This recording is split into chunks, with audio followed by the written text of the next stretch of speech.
What is up, everybody? Today is Monday, August 30th, and football is back, Tom. Football is back. That's why I'm wearing sunglasses. It's a beautiful day. It's just full of sun. Really, no, it's not. It's been raining all day, and our thoughts are obviously with the Us too. people in New Orleans. Hopefully, everyone gets out safe. But yeah, we're back at it again. Tom, what's up? Not a whole lot, man. How are you? It's been a minute.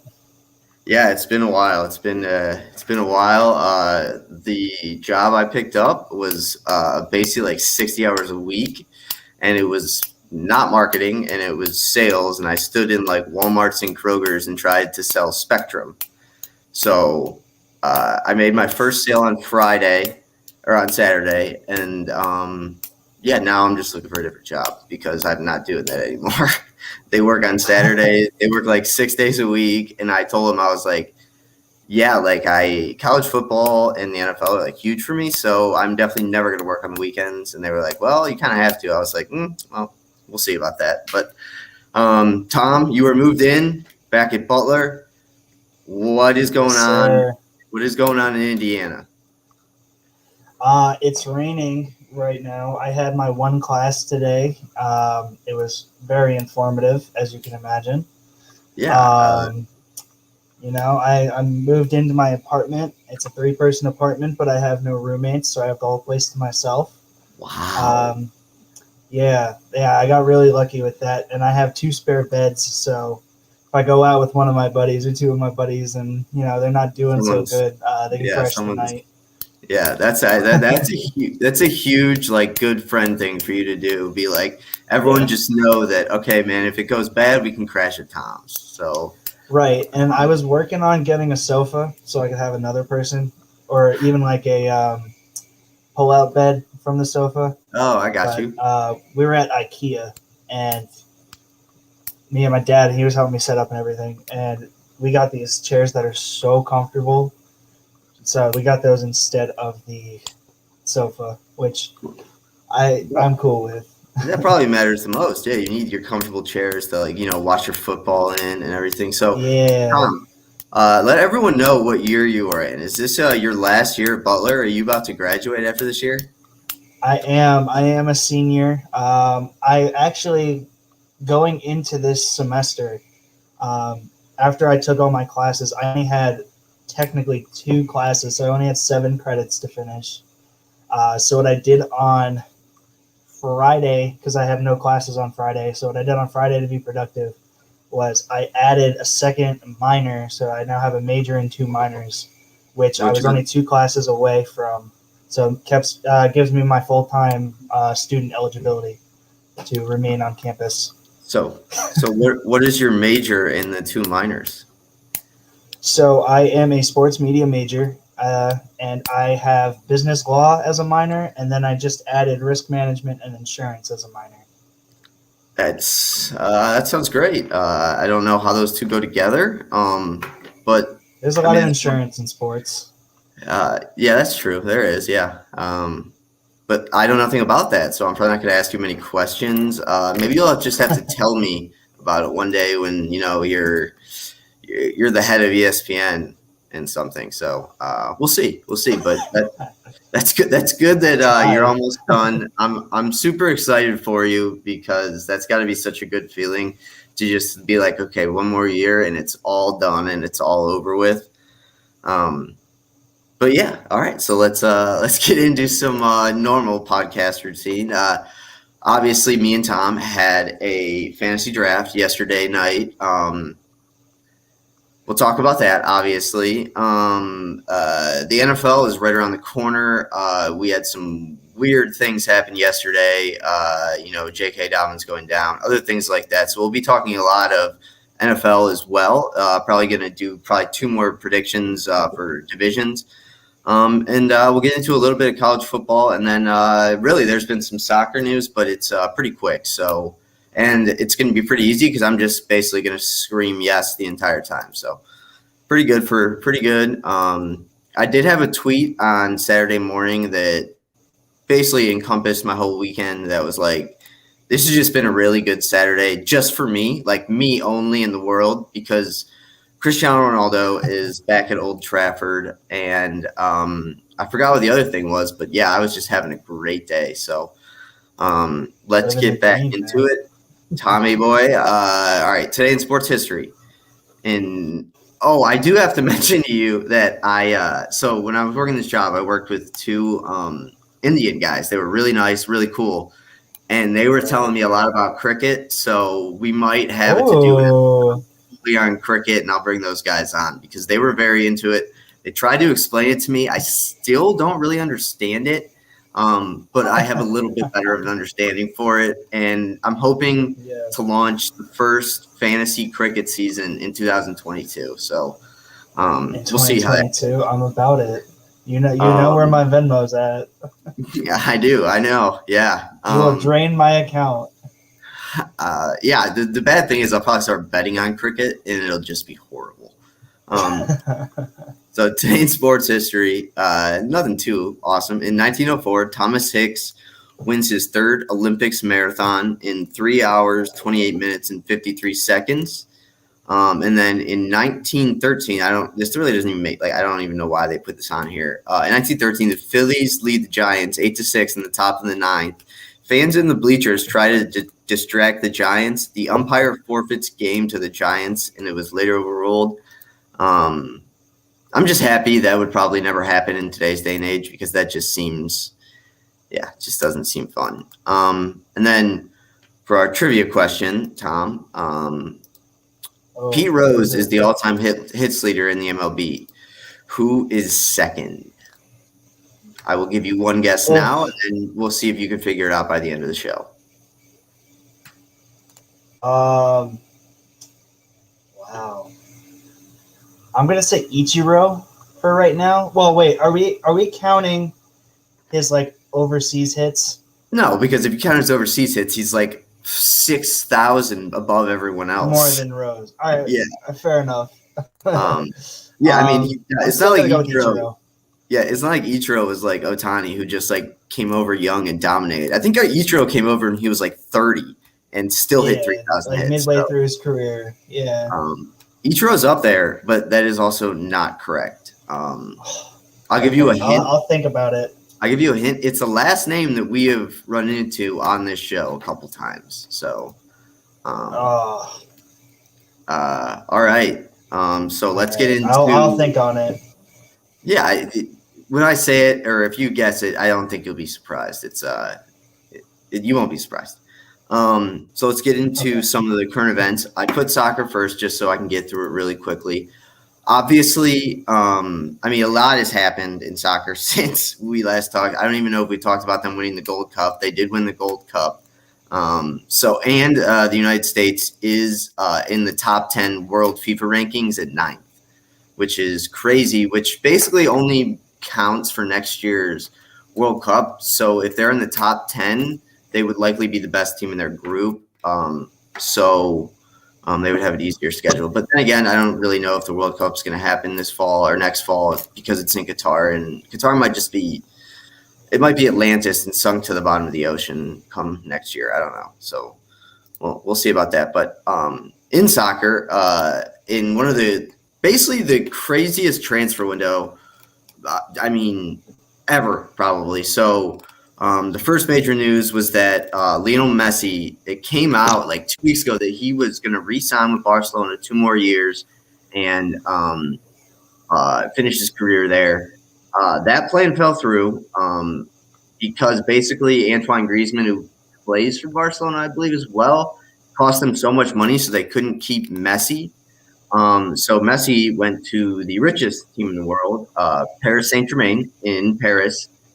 Their team is basically an all-star team. It's insane.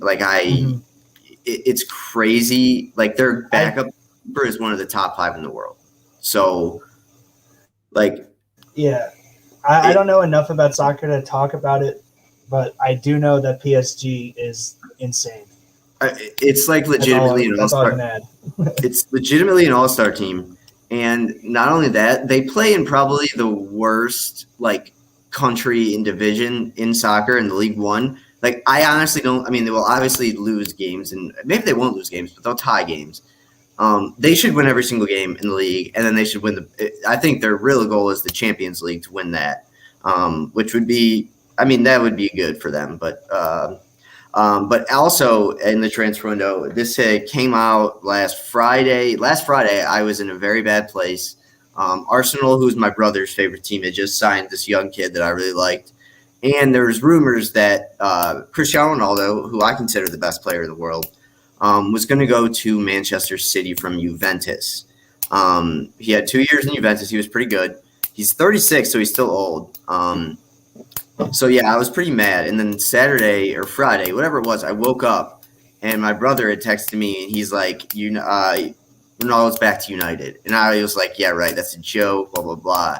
And it literally in 24 hours, it all changed. Ronaldo, I think, got a lot of messages from his former teammates at United that basically told him, like, dude, you can't go play for Manchester City. Like, your legacy at United will be destroyed if you go play at City. But yeah, so he is now. I believe United paid close to 30 million for him, which is really low considering. I think United sold him for like 200 million back in, I don't know, 2011. Yeah, but that was in his prime. Yeah, and so yeah, he's going to be the center forward for the greatest team in the world, United. I'm really excited. Really, really excited. It sucked he didn't play this weekend. I thought he might. And there's an international break right now, so I won't get to see him play for United for a while. Not a while, like 2 weeks. But yeah, it was big. It was big. It's huge. As for the English Premier League, it's underway. Tottenham, shockingly, is on top of the table. They've won 3 of their first 3, 2 without Harry Kane. And Son Heung-min has been insane. So good for Tottenham, and I will be recording the Tiki Taka podcast tomorrow with Michael, and I'm sure we'll talk a lot more soccer. But yeah, that's pretty much all you got to know about soccer right now. And then Kylian Mbappe, Real Madrid are looking to buy him from PSG. I don't know if it's going to get done. I don't know anymore. So whatever happens, happens. Okay. Right. All right. So that's it for soccer. All right, let's get into some college football over the weekend. We never really did a preview for college football, like fully, but this was a guy that I'm sure we have mentioned, Scott Frost, the coach in Nebraska. Nebraska obviously played Illinois this past weekend, and for the most part got destroyed by Illinois, who is not a good football program. Scott Frost was a quarterback that at Nebraska led them to a national championship in, I believe, like 97, and they brought him back from I think he was at UCF, and he came back from UCF. He was supposed to like lead them to the promised land. He's been terrible. I almost just feel bad for Nebraska fans at this point because in Nebraska, that's literally all they have. And like I think Bleacher Report and maybe 247 Sports did like a top 25 college football programs of all time, and Nebraska was in the top 4. And they really, if you look at the all-time football, they're just so bad right now that it's crazy. And like I'm sure the president in Nebraska was on the phone with boosters at halftime of the game this weekend. Like, all right, who's putting up the money to buy him out, and who's putting up the money to find another coach? So I think he's going to be gone. I'm surprised it didn't happen this past weekend. It's been a dumpster fire for them. But yeah, that sucks for them, and they're terrible. They're terrible. And I hate how college football does that week 0. Like there was one okay game, and that's it. That was it. So week 0, man. But it's called preseason. This weekend we do They're actually trying to make a bigger deal out of this. I know, because usually in the past they've had I think Miami and Florida opened up like week 0 like 2 years ago, and now it's down to like the big game is Nebraska and Illinois. Like I bet more people would tune in to watch Nebraska and Illinois play basketball than football, but you never know. More people would watch you and me tune in to play cornhole than watch that game. Yeah, it was bad. Shout out to Brett Bielema, who's back in college football coaching Illinois. The first drive that Illinois had after the halftime, it was hilarious. I mean, they just ran the ball down their throats for like 17 plays, destroyed all the clock, and good for Brett Bielema and bad for Nebraska. But this weekend we do have some very, very big games. I would say it's finally the real start of college football. Definitely the marquee game that everyone's going to be excited for is Clemson taking on Georgia in Charlotte. I will say before we get into any of these games might be moved to different sites just because of the hurricane down there right now. Like I said, Clemson and Georgia are supposed to play in Charlotte. I would feel like that's safe to play there, but I don't know. Also playing this weekend is Miami and Alabama. So two pretty marquee games, and then the game to really open the real college football season takes place on Thursday when Ohio State travels to Minnesota. Tom, what were you going to say? I'm just going to say my brother is a freshman down in Miami now, and I think it's a home game for them, right? I believe it's at the Orange Bowl or whatever, yeah. Yeah, wherever. I think it's where the Dolphins play. I think he's getting tickets to that, so he'll have a front row seat to 2021-2022 Alabama, which will be very interesting to hear his thoughts on. Yeah, it's going into the season. It's a bit odd. I guess I need to fill people in a little bit. Ohio State named their starting quarterback. It's going to be C.J. Stroud. I don't think he'll last the entire year because this was new news, I think, and I don't think we talked about it. But Quinn Ewers, the number 1 overall prospect from like this year, supposed to be class, like they were going to be seniors in high school this year. He reclassified and is now at Ohio State. He was an older kid for his grade, so he's already 18. But he reclassified and is on campus with Ohio State right now. And basically the only reason for that is because in Texas he couldn't make money playing high school football, and now that he is at Ohio State, he can use his name for millions of dollars. And I really think this will be it'll be interesting to see how this goes, what precedent this sets for other players. And I'll bring it up later, but Jalen Duren and Emoni Bates, the 2 top prospects from the basketball this year's seniors class, they also reclassified and are both going to Memphis, basically just because they can make money. So it's going to be interesting now. I think fair enough. Yeah, I agree. And I mean, I also think it's better because it's going to make college basketball better in the long run, just because now that they can make money, Emoni Bates and Jalen Duren are going to go to Memphis, play for Penny Hardaway, and make over $5 million in their 1 year in college. So good for them. Take the money; it's there. But go ahead. Do you think that they could go James Wiseman route? What do you mean? Well, James Wiseman went to go to play in Memphis and then only ended up playing 3 games and focused on the NBA draft. Do you think that they could run in, make some money really quickly, and then hop out and start focusing on the NBA?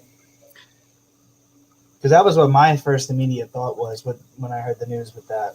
I would say my first immediate thought is, and this is going to contradict what I said earlier, I guess, but it's almost bad for college basketball in a way because Jalen Duren and Emoni Bates are like really good. They are really good. I would have rather they gone to the G League, but now that you can make money, they went to Memphis.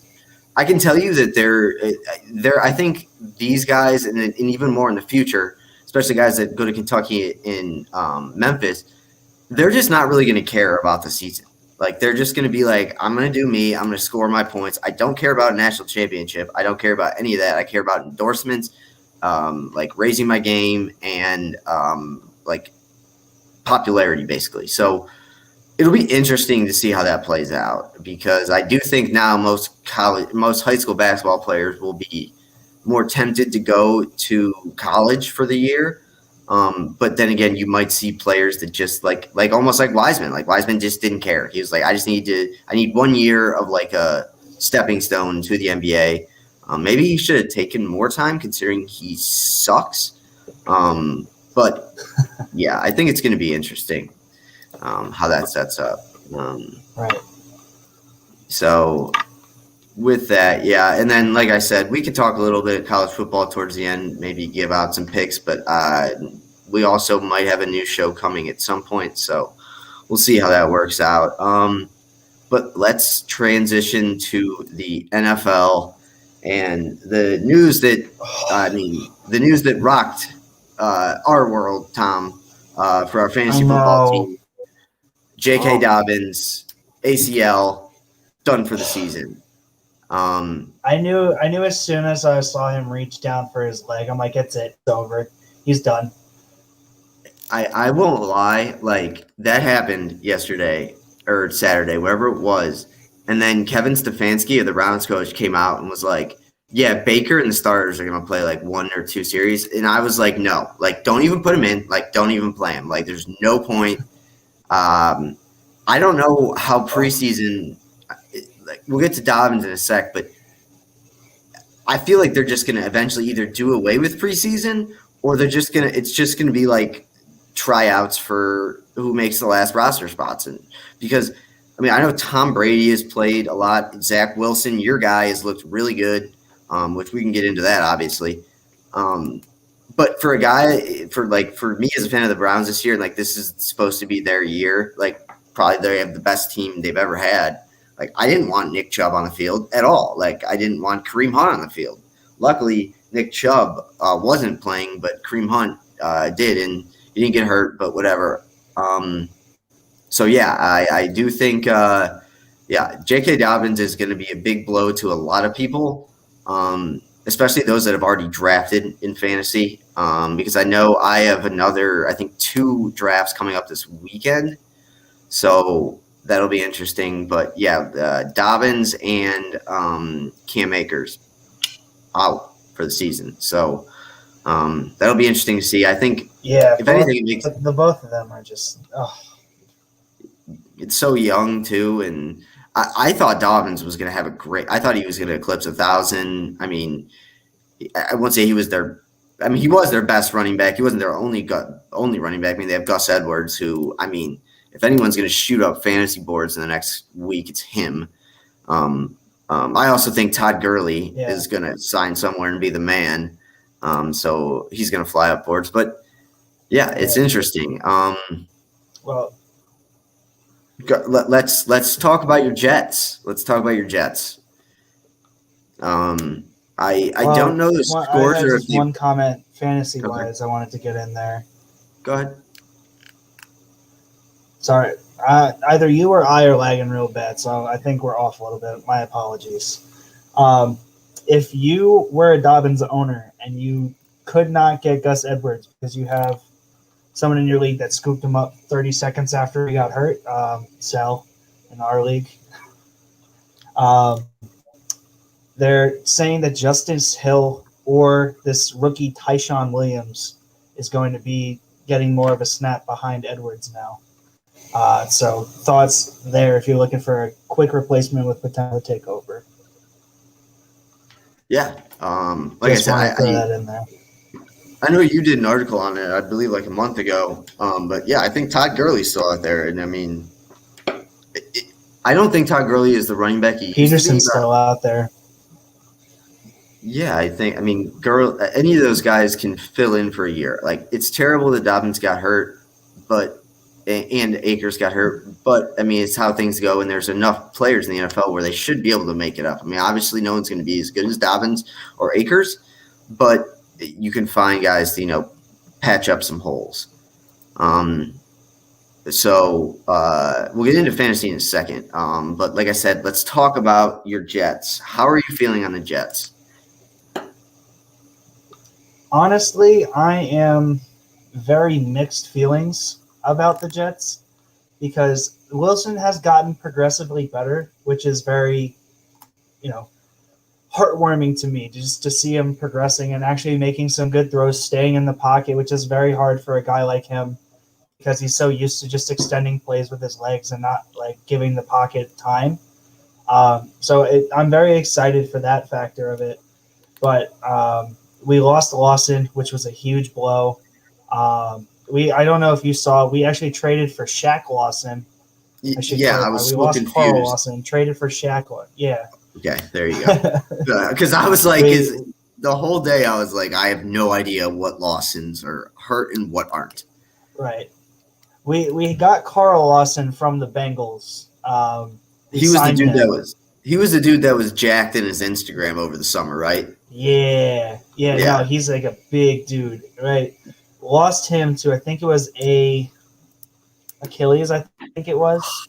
That sucks. We ended up trading the Texans for Shaq Lawson for a 6th round pick, which I love. Like, that is a great trade from Joe Douglas because it is basically it's a free draft pick that wasn't even ours. I think it was San Fran's or something like that. And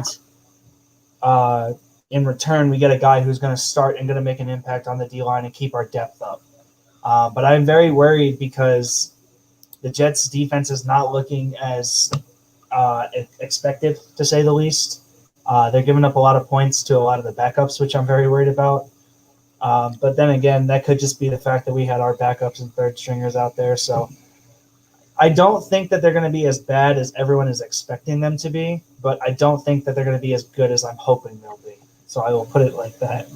I will say this: what I've seen from the Jets so far, it reminds me a lot of Baker Mayfield's rookie year, where he was able to be pretty good. He still made some mistakes, but them losing the games wasn't his fault. It was always the defense's fault. So I completely understand that. And I'm not going to lie. I thought Zach Wilson was going to be the worst of the first-round quarterbacks taken. I thought Mac Jones was going to have a better opportunity than him. I think Justin Fields and Zach Wilson are the two best right now by far. And I'm not going to say I'm worried about Trevor Lawrence, but he's going to get killed this year. He's good. Yeah, he's going to get slapped the Jaguars played the Browns in the first preseason game, and the Browns backups who were now cut were sacking him. So I am very worried that Trevor Lawrence is going to maybe turn into a Tim Couch because it won't be his fault. He just never had an offensive line in front of him. Yeah, well, and it just goes to show that the ETN pick, which, by the way, we didn't mention ETN's injury on our show here. Yeah. That was just the only saving grace for the Jaguars was that literally the only pick that they did for a position that they didn't need. Thank God they didn't trade James Robinson already. But it just makes you wonder, what were the Jaguars thinking? Why didn't they take an offensive lineman with that second pick? I think Christian Darrisaw was still on the board for them, if I remember correctly. He's going to start for the Vikings, and he's a. What was that? I was saying, there were definitely guys that were much better than Etienne. I honestly think Urban Meyer drafted Etienne to try and make Trevor Lawrence happy.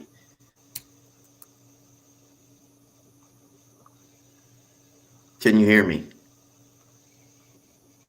Here we go. Okay. Can you hear me? Yeah. Okay. All right. How about we're good? Are we good? Yeah, we're a little bit slow. Whatever. It's our first time back. Okay. Yeah, whatever. We knew we were running into problems, whatever. But the Etienne my picks. Wi-Fi at school sucks. Well, okay, that might be it then. But like you were talking about, Etienne, that was just a dumb pick. It was just a dumb pick. It was terrible. Yeah. All right. Some great news. I'm excited for this. Also in the NFL, Jameis Winston is named the starter in New Orleans. The only really question I have is Sean Payton played the Taysom Hill game very well and drove up his stock basically. So I thought that someone would sign him away for a ton of money. And now it just seems like that was all for nothing. Because, Taysom Hill's never going to play quarterback. He'll come in and do some wildcat, but that's about it.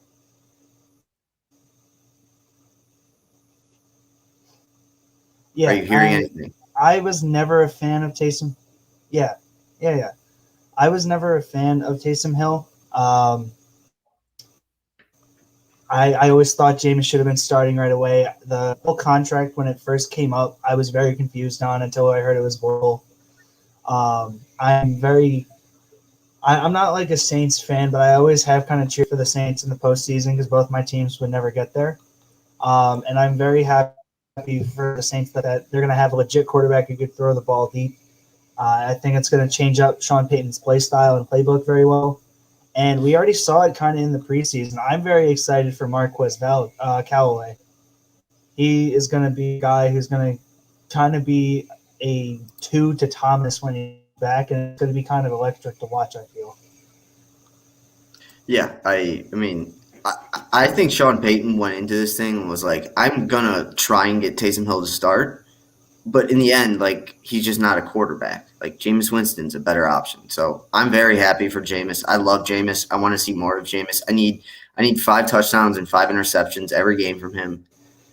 Just crazy stat lines. So I'm excited for that. But now let's transition to your other team, the Indianapolis Colts. Carson Wentz is on the COVID list. Where are the Colts going? Like, I don't know if they're going to be good. I don't know anything.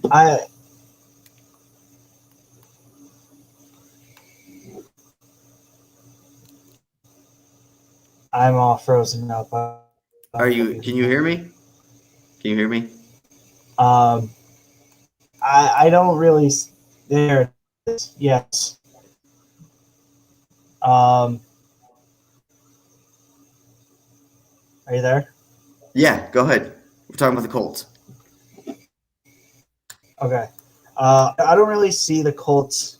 Yes, I don't really see the Colts making any more than one of the final 2 wild card spots, because I really don't think Wentz will be ready for week 1 like everyone is saying will.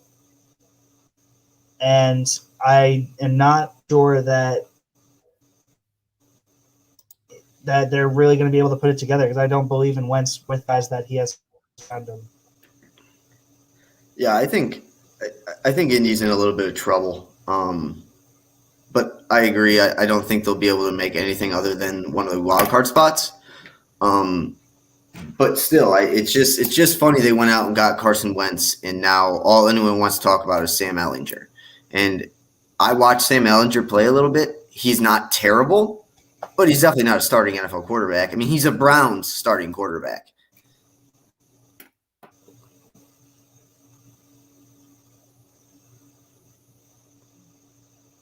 Are you hearing me? Yeah, I'm getting bits and pieces of you. Yeah, right, I'm leaving. I'm going to come pieces. back. I'm leaving, and I'm going to come back, and let's see it. Okay, well, just talk about. So go ahead. Yeah, talk. Yeah. Okay. Yeah, I'm a big fan of Ehlinger. Can you hear me at all? Yeah. Yes. No, I think it's me. Okay. Yeah, Ehlinger, I think, could be a starter one day for the Colts. I think he fits the scheme better and will open up a lot more of what Reich can do than Carson Wentz. But I think Wentz is a more pure quarterback, and that's what they want to roll with. Ehlinger is a guy that I could see taking over if this experiment fails with Wentz as he goes forward. Yeah, I've never been a fan of Wentz.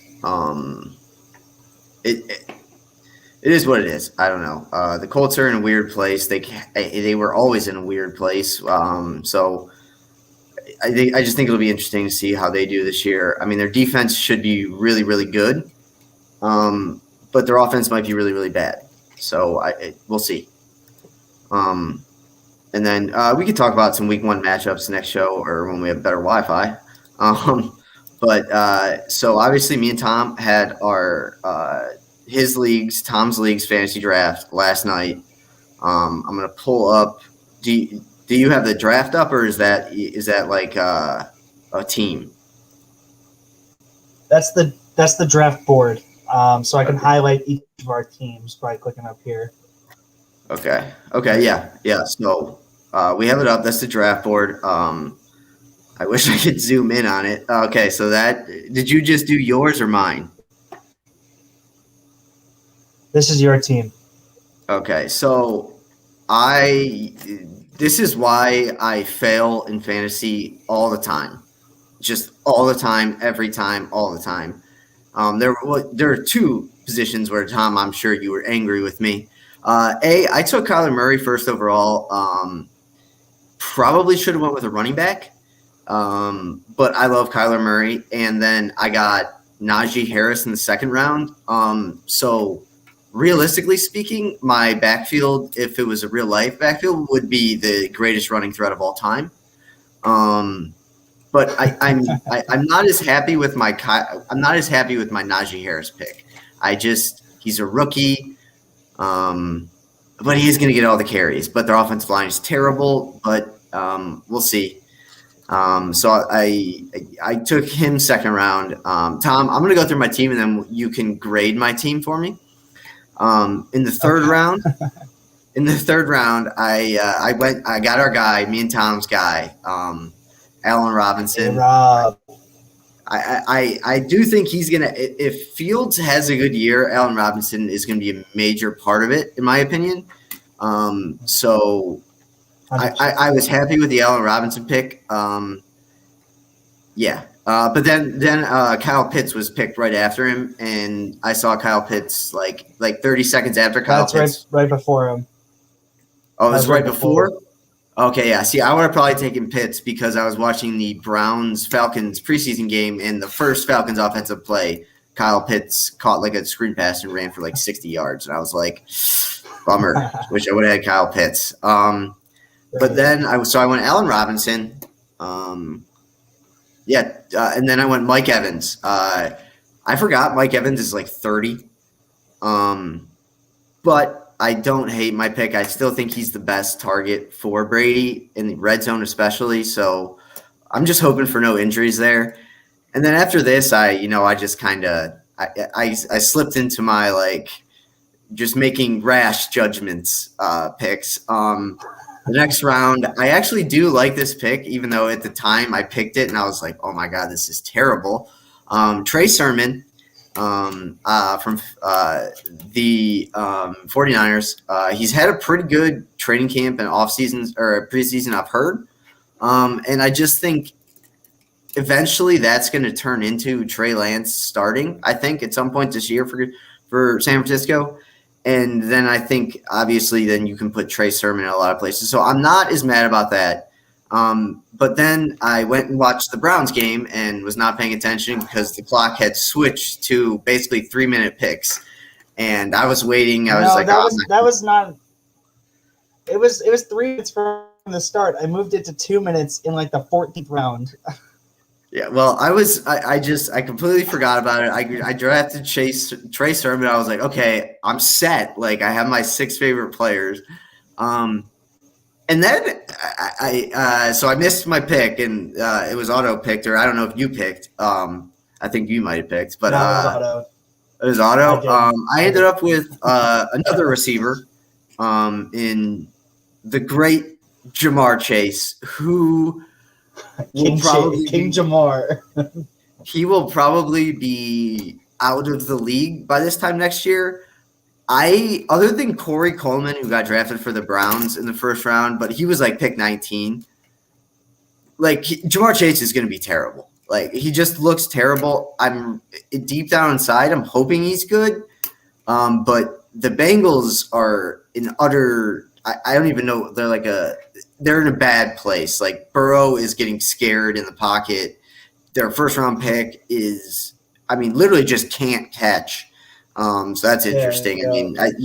You would think that when they evaluated him, they would have been like, oh, well, when the ball hits his hand, he doesn't catch it. But so I'm not terribly mad about that because go ahead. I know the one thing that they don't have to worry about with Jamar Chase. He could run around without a mask. He doesn't have to worry about COVID or nothing because he ain't catching shit.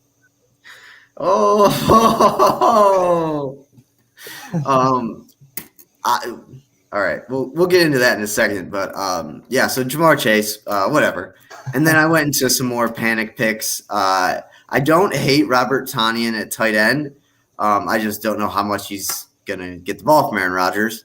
I do like Curtis Samuel. I picked. Then I went with Baker Mayfield as my backup quarterback, even though I think he might have the same bye as Kyler Murray, so that could be an issue. No, they're 1 week apart. Oh, they're 1 week apart. Good for me then. Awesome. And then I don't know, to kind of like pitch out the rest of my team, I picked up Austin Hooper, Mecole Hardman, Emmanuel Sanders. I did a horrible thing and drafted the Patriots defense. I don't know why I did that. My kicker is Harrison Butker. Should score a lot of points, I hope.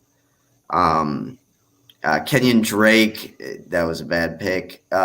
Some of the picks that I'm not terribly mad about. I like Logan Thomas. I think he could have a good year. I do actually like Baker Mayfield and Ryan Fitzpatrick as my backups, because if Kyler Murray gets hurt, neither one of Fitzpatrick or Baker Mayfield are going to put up a huge season, but they'll be good enough. So I'm okay with that. All right, so let's transition to Tom's team. All right. I'm pulling up yours right now. Tom, take us through your mindset and your picks. Also, right. I want to point this out. Derrick Henry, the best running back in the NFL, was on the board, and Tom didn't take him. Tom, who did you go with instead of Derrick Henry? I know. I have it up here. I was getting a lot of grief to take Henry at 7 here. I ended up going Zeke for a couple of different reasons. Number one, Derrick Henry, I believe, is 27 or 28 years old. Yeah. And this is a dynasty league, so running backs cap out at 30. While it would be great to compete now, I'm trying to compete for the next couple years. So I ended up going with Zeke. Tom's already throwing in his excuses for this year when he loses to me. All right, cool. All right. So we all heard Tom's excuses. At least I didn't go Kyler Murray in the first round, but it's okay. Okay. We could talk about that in a sec. Go ahead. So I ended up going with Zeke. He's a little younger. I think he's going to bounce back after having a shaky year without Dak. And he can actually catch the football, unlike Derrick Henry. So he provides some PPR value out of that. My second pick, I don't know how he was still there. I ended up snagging DK Metcalf, who's probably the most valuable or one of the most valuable fantasy or dynasty wideouts in the NFL overall. Then my third pick, I took basically my favorite player in the league, Josh Allen. I've been a fan of his since I watched him at the Combine. Anyone who knew me back then and I talked to about football with knows how much I love Josh Allen. So I ended up getting him there, and then just to kind of speed through the rest of my team, I got my rookie running back with Javonte Williams. Higgins should see a lot more of the target share once Jamar Chase stops getting targeted. I think Chase Edmonds is in for a big year because James Conner will not be able to stay healthy, and he's a young running back, so he should be able to compete going forward.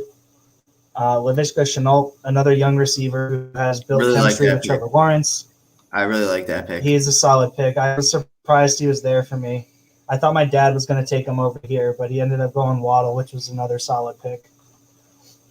Yeah. Then I went in the 8th round. I took Damon Harris from the Patriots. And I know I usually try to stay away from the New England backfield, but with the Sony Michel trade gone, he should see some more touches on the ground, and he's still a viable pass catcher.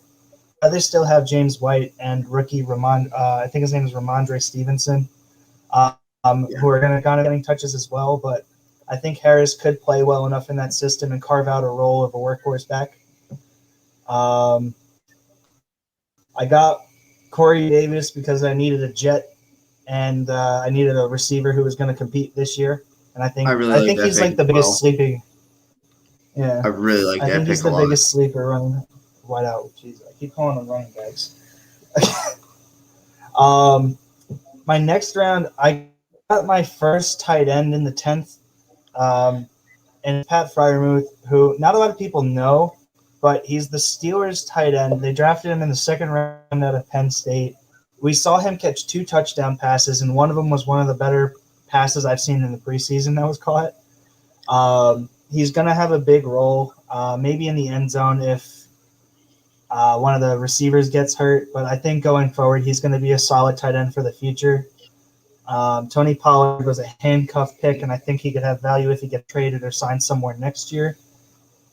Higbee has had success in the Rams offense, but now with Stafford there who wants to throw to his tight ends, I think he should be able to buy me some time until Friarmuth is ready. I took a kicker, a defense. I didn't realize I grabbed both Jacksonville receivers, but Marvin Jones has built up a lot of chemistry with Trevor Lawrence that people are getting very excited about, and I needed another win now type wideout, so made sense. He was the best on the board for that. I got my backup quarterback, Mac Jones,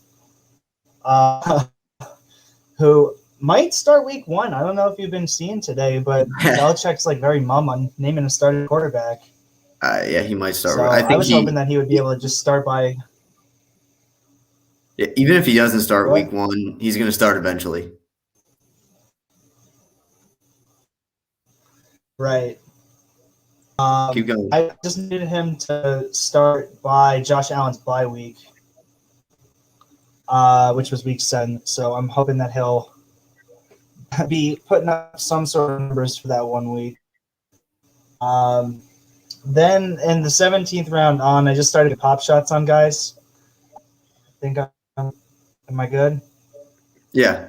It is funny okay, that you. I think I'm good. Yeah, Okay. It is funny that you took Kellen Mond, just because I knew that if he was on the board, you love him. So I knew, like, I kind of knew, all these players that you picked are definitely like you players. They're all players that like I can see you picking. Right. Yeah, you had a good draft. And that's what Dynasty is. Like you. What was that? Go. Oh. Okay. Yeah, Dynasty, it's really important to take guys that you like, and it's important to take guys that you want to root for. So I took Mond and Kalen Hill as my taxi squad spots, and for those that don't know, that's basically like a redshirt year for fantasy football. And then I took a pop shot on Croft because he's been very good with Wilson in the preseason, but I'm very happy with my team overall. I think, like you said, it's a bunch of guys that I would pick, and I'm very happy that I got to pick. And I think that I have a solid blend of winning now and winning for the future. Yeah, I like your team. DK Metcalf was also a player I heavily considered with my second round pick, but I figured I needed a running back, which was good. So I got Najee Harris, even though he was like the gap between the running back ahead of Najee Harris and Najee Harris was pretty large. Like it went from like, I don't know. It was weird, but I was pretty happy with mine. I still believe I have at least one more fantasy draft this coming weekend, if not 2. Tom, do you have any more? I have one tomorrow. Okay. It was supposed to be tonight, but extenuating circumstances have pushed it to tomorrow. It's a redraft league, and I don't know where I'm drafting because they're going to announce that an hour before the draft. Oh, yeah. Tom also cheated in our league, and I had to pick 11th. Just so everyone knows. I literally clicked randomize. Oh, yeah. Okay. That's real funny. Real funny. I am literally gives you an update saying, "Oh, you randomized the draft order." I just know that both drafts that I've partaken in so far this year, I have been one of the last picks, and I am again one of the last picks in the one I have this weekend. So I hate everyone. Like you have bad luck. Yeah, I guess so. You know what? Bad luck. You know what? All right. You know what? Just for that comment, we're switching over to the MLB. The Mets suck.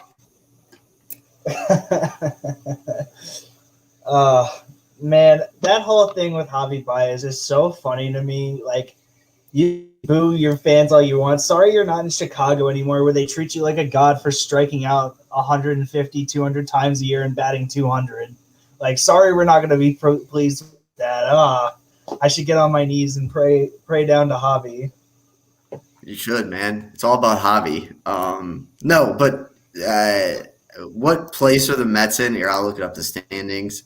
Are they still looking to make the playoffs? I think they're in third. Okay. I don't know. I have no idea. I don't think they are, in all honesty, because the Mets have the second hardest second half schedule, and that has played a factor, along with injuries, as to why they've slid so far down from where they were. But I don't know if they're going to make the playoffs, which is going to piss Cohen off. Yeah, and I can't wait to see the tweets. There's 7 back in the wild card. I mean, I think the baseball team is 9 back in the wild card in the American League. I once again have no respect for the baseball team. That's all I'm going to say about it. I don't care about them. But yeah, I was hoping the Mets would be good, but we'll see. I don't know. I really like Lindor. It looks like Syndergaard has COVID again. So rough. Yeah, I think I saw that just a couple of minutes ago. Yeah, wow. It looks like he had COVID. So that's good for you guys. He didn't have it again. He had surgery. Oh, did he? I thought he wasn't allowed to throw sliders. He wasn't allowed to throw sliders? Yeah, his doctor said he wasn't allowed to throw sliders, and I guess the manager didn't know about it, and he's like, "Oh, we're gonna start him again," and coming from the bullpen, and he's like, "Yeah, I'm only gonna be able to throw fastballs and change. I can't throw off speed." And the manager's like, "Well, then you're no use to me. Like, what the heck?" Yeah, like literally as a hitter, you go up there, you're like, "I'm gonna guess either fast or slow, and I'm gonna hit it." But no, exactly.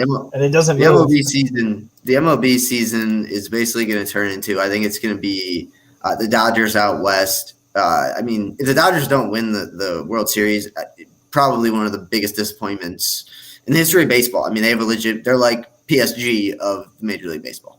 They're a juggernaut. I said the baseball team is really bad. Ohtani, there was an article today on ESPN about how he stacks up versus like the all-time greats or how the season stacks up. I didn't really look at it. I saw that. It's still, more than anything with Ohtani, with me, it still just blows my mind that like I forget about Ohtani because the MLB does such a terrible job marketing. It is unbelievable how bad of a job they do. Yeah, I mean, they can try and hype him up now, but going forward, he's not going to be like someone that everyone knows. Like, it's very – I'm not going to say it's rare to meet someone that knows who Shohei Ohtani is, but for someone who doesn't watch baseball, like, I know who he is, and I think that's a lot that baseball can say, a lot more than they can say over the past 5-10 years of the game. Yeah, the fact that I'm getting back into it is insane. Yeah. I mean, Ohtani's having a great year. I think Mike Trout's still out. I don't know. At this point, the baseball team is nowhere close to the playoffs, and the Mets aren't in the playoffs, so I can't talk about Frankie. So I just really don't care. I got to tell you, I don't know if I'll watch any of Major League Baseball's postseason games. I might flip through them, but it just doesn't interest me. All right. To the NBA, the Cavs are just so stupid. It's unbelievable. So they got Mobley. We haven't really talked about Summer League at all. Mobley looked like an infant among men in the Summer League. He's so skinny. He has no strength right now, and I don't feel good about him.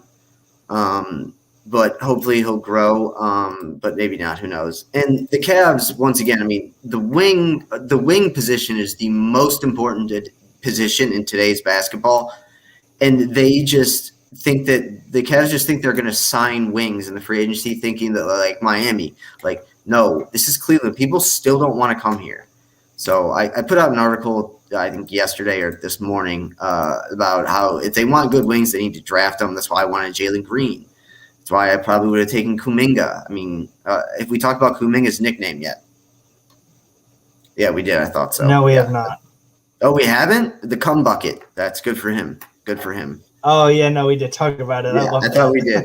Yeah, I thought you brought it up one time. But more on the Cavs. At the last minute, the Cavs decided to join in on a 3-team trade that sent Larry Nance Jr. to the Trailblazers, who Larry Nance, like, he's a Cleveland guy. I played against him like when I was in middle school. It's great. Larry Nance does nothing for him. He doesn't move the needle. Get him out, whatever. And they brought in Lauri Markkanen. The Cavs probably have the deepest front court in the world at this point, which brings me to the next point that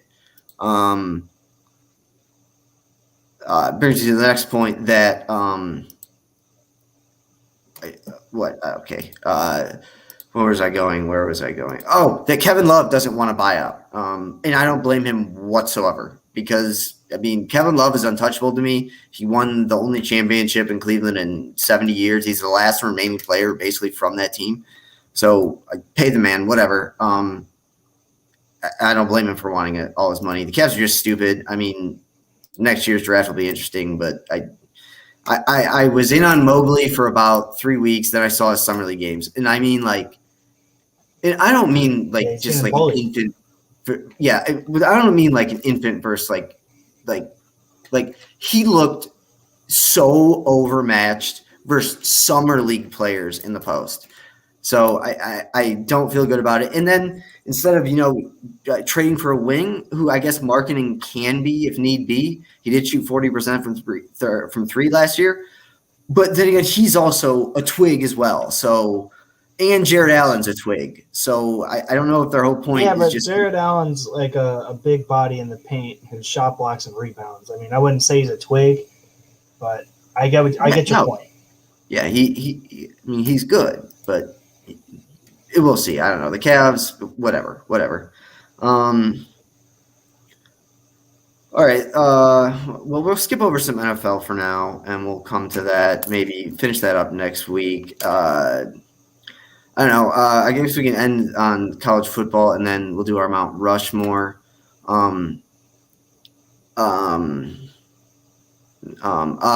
Just maybe some sleeper teams that I have noticed in college football.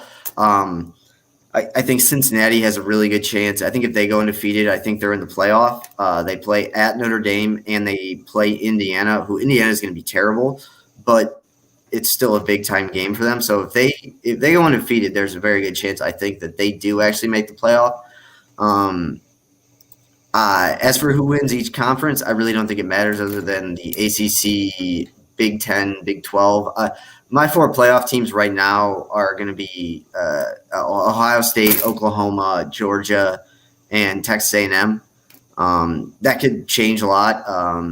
We'll see. I think Clemson is really, really starting over. I know we saw DJ Uiagalelei play last year, but he's now in charge of the offense. And Travis Etienne not being a part of that offense is a big deal. It's a bigger deal than people are talking about, I think. And honestly, I'll just cry tears of joy if Dabo doesn't make the playoff or they suck. So good. I hope he cries like a little baby. Real quickly, coaches on the hot seat. We talked about Scott Frost. I don't know how, if you're in Nebraska, you don't fire him. And also I was doing a little, college football article today, and unless Jim Harbaugh beats Michigan, he does always beat himself, but unless they beat Ohio State, I think they're just going to mutually agree to part ways. Like, I just don't know where you go from Harbaugh in here, because he was the best you could have gotten. He came to Michigan, and they've progressively gotten worse as the years he's been there. Like, they were pretty good and then his second year or whatever, when they played Ohio State, number 3 versus number 4 or whatever. And it's just been downhill from there. So I just don't know how you could hang on to him anymore. Because if you're Jim Harbaugh, losing's got to get old too. Like, he knows that. I'll ask you this, but I think he's at the point where I don't think he can get an NFL head coaching job right now. I think he could get a coordinator job. I don't know if he would get a head coaching job right now. No, I think that he would end up being maybe a coordinator, but definitely not a head coach. I would honestly say that he would need to be a positions coach again if you were trying to make the jump back up, because there is not one aspect of his head coaching career that has made me think that he could be a coordinator at the professional level.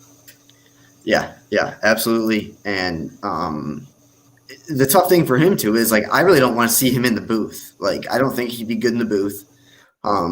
Yeah, I agree. He would be terrible. So and then where was I going to go with this? Where was I going to go? Oh, and then we quickly need to talk about Desean Watson. Apparently, the talks between the Texans and the Dolphins are going on. And from what I understand, the Dolphins are basically like only willing to do this trade if there are like certain clauses attached to it that like, oh, if he ends up being guilty for these charges, like, oh, we get like the trade just doesn't count or something. Like, I don't know. Even if I'm the Dolphins, like I'm not trading for Desean Watson. I'm not trading anything for Desean Watson because obviously innocent until proven guilty, but it doesn't look good. And I don't see how he walks out of this situation scot-free. So I think that'll be interesting to say the least. But I don't think it's going to be scot-free per se, but like he's going to end up settling is going to be because that's just normally like if you look at stuff in the past, that's just how it's been settled. And then 2 or 3 years. Once that happens, everything could go back to normal. Yeah, in 2 or 3 years, people will forget about it, which is bad, but it's just the way sports are. And then before we get to our Mount Rushmore, I don't know if you've seen any of him in the booth, but RG3 is something in the booth. I gotta tell you.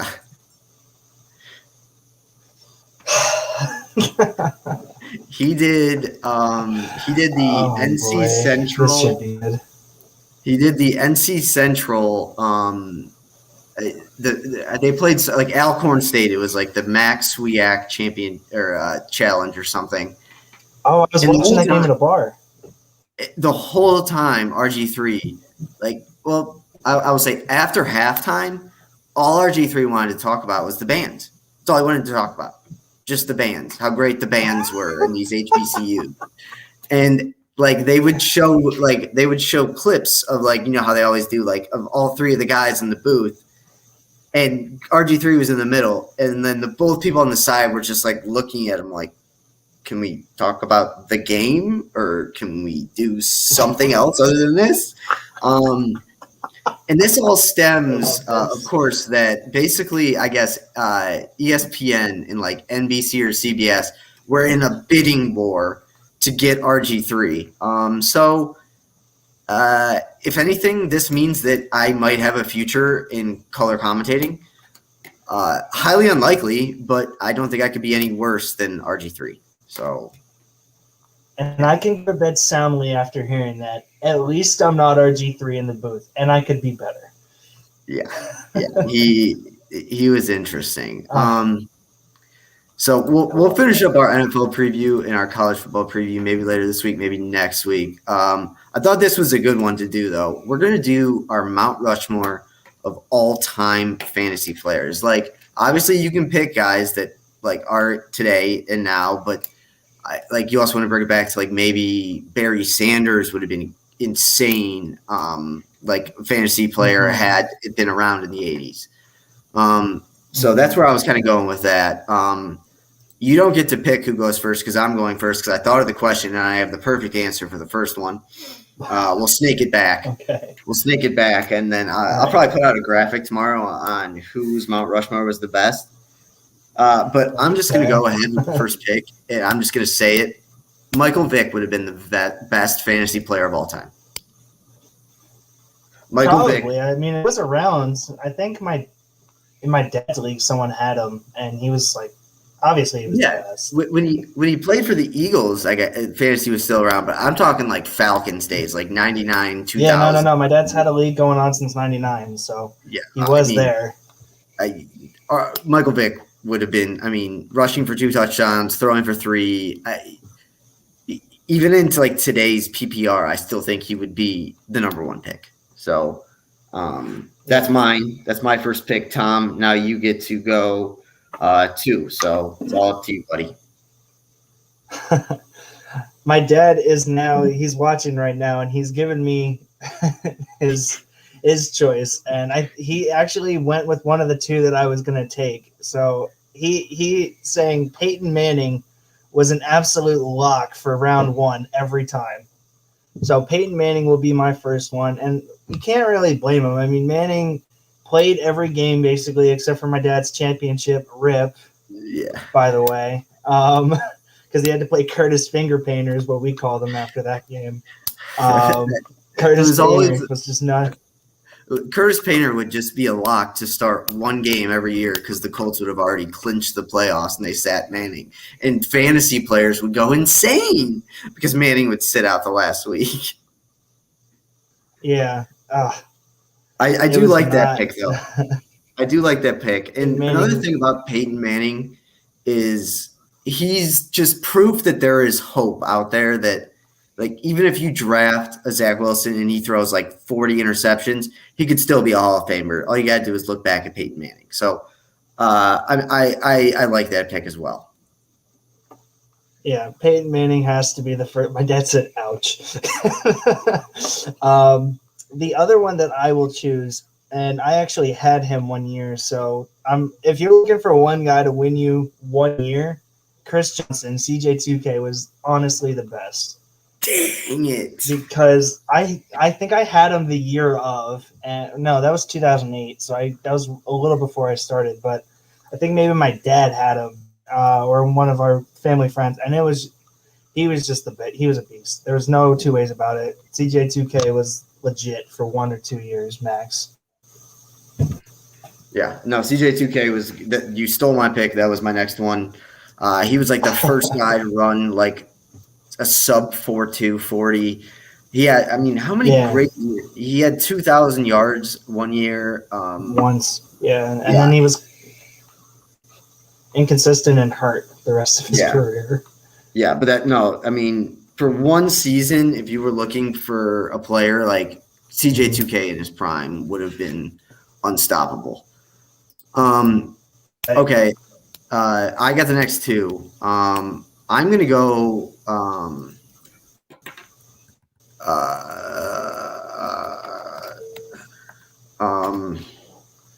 gonna go Emmitt Smith.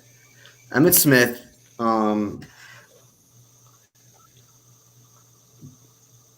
Emmitt Smith is the all-time NFL leader in rushing yards and rushing touchdowns. So, considering we would be playing a PPR league, he was so consistent and just great. So, Emmitt Smith is a lock for me. That was a big one. And then my third pick, I'm actually being smart. I guess you don't have a chance to yet, but I'm spreading my picks out. I'm going wide receiver Randy Moss. Randy Moss was a cheat code. He was a cheat code. Especially the year he played with Brady, Randy Moss was insane. So, basically right now I have the best offense in the world. So, now back over to you for your final 2. Right. I'm also going to spread the wealth a little bit with running back, or FQB and running back. I'm going to go with Calvin Johnson because he was another cheat code. There was no way anyone could stop him. No one was able to get the ball out of his hands once he had both of them on it. No one could break up the pass before he completed it. That dude went off every single year, had Stafford throwing him the ball. He was in a great situation for what he needed. So I'm going to go him there. And then for my tight end selection, I am spreading the wealth around. Fair enough. You know what? I was going to go with the tight end here. My dad sent Marshall Faulk. That's a good one. I have to give him credit for that, man, because he was the first kind of do-it-all kind of guy. He got passes. He ran the ball. he was in the greatest show on turf offense. So that's actually fair. I didn't even think about that. I was gonna go tight end and go Tony. Yeah, I feel you on that one. I like the Falk pick though. Obviously, behind me is his autographed Falk's jersey. better. Right. Falk's autographed jersey behind me. The greatest thing I own. I'm actually going to steal then for my last pick. I'm going to steal not your tight end, but I'm going to steal from the tight end position. Tony Gonzalez was great. I'm going Gronk. Gronk was, and this is all too much becoming a trend because now my receiver and Gronk were both thrown to by Tom Brady. So maybe I just want Tom Brady. But Gronk was a monster. Not for fantasy. Yeah, Gronk was a monster. I don't even know if he gets drafted in leagues this year anymore. I wouldn't think so, but we'll see. All right, honorable mentions. I have one in a very specific one. I want the 2013 Josh Gordon, who just lit it up. Yeah, played 8 games. Yeah, he had no. He played. How many games did he play? He played 14 games. He had 1,650 receiving yards, 87 receptions. Where's his TD? 9 touchdowns. I mean, he averaged over 100 yards a game receiving. I mean, he was sick. And then he got into the world of drugs and is out of the NFL. But 2013 Josh Gordon also was great. I have to change a pick or at least get this honorable mention thrown on to the end of my list. Okay. So I'll put my honorable mention then too. Yeah, put on an honorable mention for each of us. I feel horrible that I thought of Chris Johnson before I listed off both Falk, but more so LaDainian Tomlinson. LaDainian Tomlinson, and that guy was – he literally was a do-it-all kind of guy. Like, he got – was he the first person to get 1,000 and 1,000 receiving and rushing? I don't know if he was the first. I'm looking it up. One of the two, but Tomlinson literally was the entire offense for the Chargers. He got the PPR points. He had 26, I think, touchdowns in a season. I mean, that guy did. Yeah, he'd be my fill-in. I like that. He was not the first one. The first one, I believe his name is Robert Craig or something. So I don't know who he is. I don't know. So the first, okay. So Roger Craig was the first 1,000 man, in 1983. The second was also on your team, Marshall Falk, in 1999, and then the third, I believe, the third. Do you know who it was? It was recent. Wait, yeah, McCaffrey I know had it. I just wasn't sure if Tomlinson had it. Yeah, McCaffrey had it. Tomlinson did not get 1,000, but he was. I mean, LT was the first draft pick in fantasy drafts for like 10 straight years. So that's still a good pick. He was legit. McCaffrey was the other one. I don't know if we'll probably see one again. I don't know. With the running backs being more by committee and everything like that now, I don't know if we'll ever see one again. Mm-hmm. But we'll see. So that's going to do it for our first podcast in a while. Sorry about the lag. Tom's at school. You can blame him for that one. My Wi-Fi is on point. I'm working on getting the network fixed in my apartment. No worries. We had to deal. We had to deal with this on my end, like every episode a couple weeks ago. So that'll do it. Like I said, we'll probably finish our college football and the NFL, real preview either maybe later this week or next week. We'll have to figure that out. And then other than that, I don't really have anything else. More soccer. It's the international break, I believe. So USA is playing Slovenia on Thursday. And if we don't have a show before Thursday, also Ohio State minus 13.5 at Minnesota on Thursday night. Lock it in. Take it now. Get it while you can. It's minus 13.5. They are going to throttle PJ Fleck in his rowing the boat Gophers. So